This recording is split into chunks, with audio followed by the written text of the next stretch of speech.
What have you made of him? Cheat.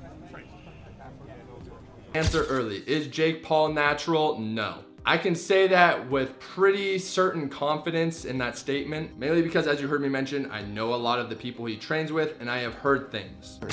If I can test you randomly for performance enhancing the next 2 years, and I never got a response on that. Anthony Joshua says Jake Paul might not be fighting naturally and could be using extra help. He also says he doesn't care how big or strong Jake tries to look because he is confident in himself. Joshua explains that he is focused, sharp, and ready to fight. He believes his experience and discipline will help him win no matter what Jake does. About Jake. Oh, Jake's small, so that makes me confident. Jake's this, so that makes me confident. I'm just focused on myself. I'm confident in myself. Jake could be 10 foot. I'm confident in myself. That's what I'm saying. It's not about how he is. I just really I've got a good team. I've been through ups and downs. I've stood the test of time. I'm passionate. I'm hungry. And I'm still here ready to fight my heart out. So I'm confident in that. Anthony, not only from the UK, but from Watford too. Hello. Jake Paul is becoming more confident in boxing, but many experts doubt him. They say it's not realistic for him to think he can fight someone like Anthony Joshua. Joshua is a very skilled and experienced heavyweight with years of training, many big fights, and strong endurance that Paul has never faced. Some people think Paul's body and performance show he might be using extra substances. Joshua, on the other hand, is all natural and has size, strength, and skill that are hard to match. Because of this, many fans and experts question if Paul is truly ready for such a big challenge. Answer early. Is Jake Paul natural? No.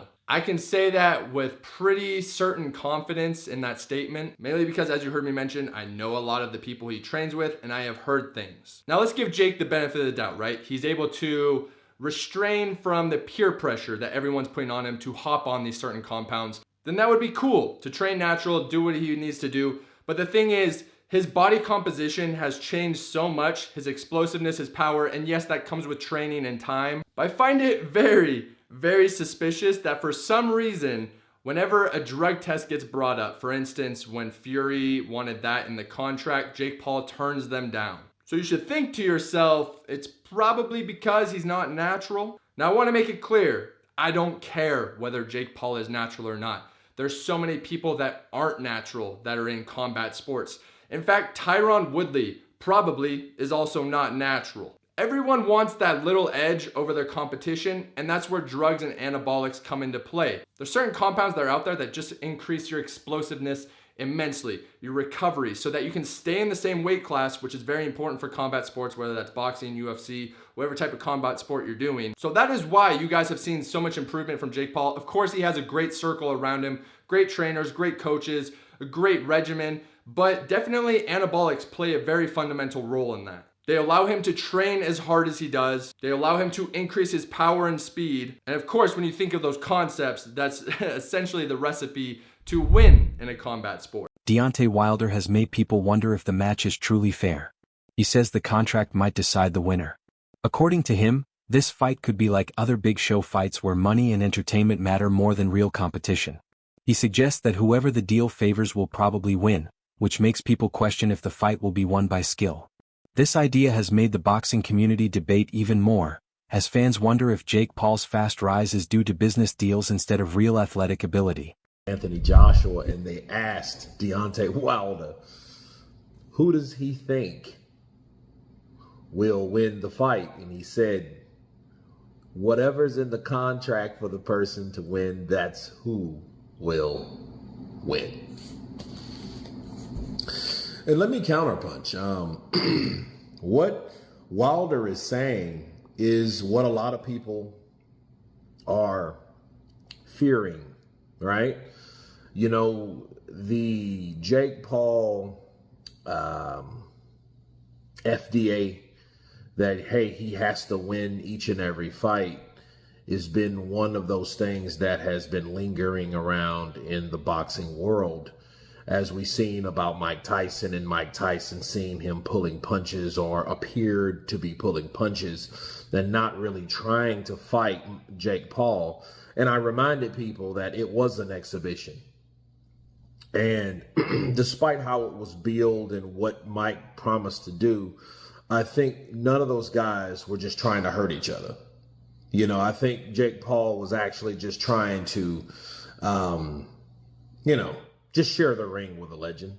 You know what I mean? To be honest, he made sure he won, sure, but he didn't try to go out of his way to hurt Mike like he did, like he dropped Anderson Silva or he knocked out Tyron Woodley. These claims have caused a lot of debate, especially because there is so much money involved in the fight. Big fights usually have complicated contracts and huge rewards. Wilder's comments make people think about how these deals might affect the results in ways fans don't see. Not everyone believes the winner is already chosen, but it has made many viewers and experts question the real reasons behind the matchup. Wade, another boxing analyst, talks about how much stronger Joshua is than Paul. He says Joshua's size, experience, and skill are all far greater than anything Paul has ever faced. Even though Joshua is older now, he is still in great shape and very confident. Wade believes Paul took this fight too soon and doesn't understand how tough and smart Joshua really is. In Wade's opinion, Joshua's proven talent makes him a very hard opponent, and Paul will have to deal with both physical and mental challenges in this fight. If, again, in some world that actually happened, boxing in the UK has to die. If that happens. Boxing as a whole has to take a look in the mirror if Jake walks out and knocks out Anthony Joshua in the first round. This is why I said AJ has the most pressure maybe on any boxer ever with this fight, because it's not for a world title, but it's essentially for the legitimacy of the sport. Like, without saying it, not because Jake doesn't have actual legitimate, boxing match, nothing like that, but because Jake shouldn't be in a ring with Anthony Joshua ever in his career. From when he started to what he is right now, Jake has not shown the skill, the ability yet to be in a ring with any former champion that's still in the game at heavyweight. So he's able to not only go in there, I said survive more than 3 rounds, but knock AJ out, dude, the sport will have to drop a nuclear bomb on the sport, all of it. I'm honored to be here. I'm happy to be here. I think December 19th is going to be crazy, though. I think the center's going to be buzzing, just crazy energy in that room. I think it's really good. So now, remember, I took a year out of the game to refresh because I was just piling on more and more baggage. I just feel fresh. I feel rejuvenated. It wasn't like I took the year out in vain. I had a purpose, and now I'm just living. No, you look fresh. I feel good, man. I feel good. I've been training hard. I'm close to the weight that I need to be at for the fight. I feel good. He's done me a favor. I'm walking around bulky and heavy. I feel quick. I feel amazing, so I'm looking forward to the fight. Oh no, dude, the weight's gonna backfire now too. That's what you're telling me? You're telling me that Jake having AJ cut the weight down to 245 is actually gonna make him more of a machine? It's gonna help his gas tank. It's gonna help him be lighter and quicker on his feet. The things that Jake said he's not. It's gonna help him feel more loose and not as stiff. Fuck! Backfiring again, everything. Damn, dude, because he's already a big guy, and that makes sense. One of the things that you naturally do in a boxing camp is lose weight by doing cardio and obviously training and sparring and everything. But now all you're doing is having AJ get in better shape because he's just going to run more. He's already on weight, apparently. By the way, this him saying this all was from a video 3.5 weeks ago. But when you go to AJ's Twitter, this is December 4th, as of 3 days ago. Joe Rogan has strong thoughts about Jake Paul's plan. He says that even though Joshua is older, he is still in great shape and moves well in the ring. Rogan explains that Paul's boxing style works against weaker fighters, but it may not work against a skilled heavyweight. He points out that Joshua's experience, smart tactics, and ability to stay calm under pressure make him a very tough opponent. Rogan also wonders if this fight is really good for Paul's future. He warns that things could go badly if Paul doesn't understand how hard this challenge is. Rogan adds that fighting someone like Joshua takes a strong mind, not just a strong body. Joshua has a champion's mindset, which helps him handle tough moments. For Paul, who has mostly fought people with less skill, this match could be a very tough test. Same guy he used to be. This is a 34-year-old Anthony Joshua. This is a terrifying human being. Terrifying. Again, a guy who survived Usyk twice. You saw what Usyk did to Dubois? You see Usyk take out Dubois? Did you see that? I mean, that's the Usyk you're talking about. There's an Usyk that rocked Tyson Fury, who's fucking 6'9". So Jake Paul's 6'1" versus 6'6" Anthony Joshua. Jake weighed in for the Tyson fight at 199. Joshua against Ngannou was 252. 6'6". Not just 6'6", but 6'6", and knows how to use every fucking inch of it. Knows how to keep that stick in your face. He was keep that jab in his face, and that right hand, if it hits you, you're fucked. And he's not worried about you the way he's worried about Usyk. You can't move like Usyk. You can't constantly be frustrating and overloading his nervous system. Usyk is overloading every aspect of your senses at every moment. He's constantly moving, and then punches are coming, and he loops punches around your guard, and he's constantly shifting his feet, and you think he's going to be there, and he's over here, and it's like this overload of thinking. It's not a casual, relaxed fight where you can kind of move around and get your groove and he's going to stay on the outside and you're going to... No, it's just constant. He survived that guy twice. He survived, in my opinion, the most skillful heavyweight of all time. Twice. And you're going to go box him? And the toughest guy you fought before was 40 years old Anderson Silva? That was the toughest guy so far you fought? You lost to Tommy Fury, who's a very good boxer, but this is a giant Olympic gold medalist heavyweight. I mean, Anthony Joshua is fucking Here's terrifying. the thing that nightmares are made of. And he's got that one-punch nuclear power. One punch. Frank Smith talks about how Jake Paul keeps saying that Joshua has a weak chin. Smith says this might not be true because Joshua has shown strength and toughness many times in his career. Paul's confidence might excite fans, but Smith warns that it's dangerous to underestimate a fighter as strong as Joshua. He says the first round could be very important, with fast punches and possible knockdowns. Smith expects the start to be exciting, but that doesn't mean Paul will win against such an experienced champion. His comments remind everyone that big boxing matches are unpredictable.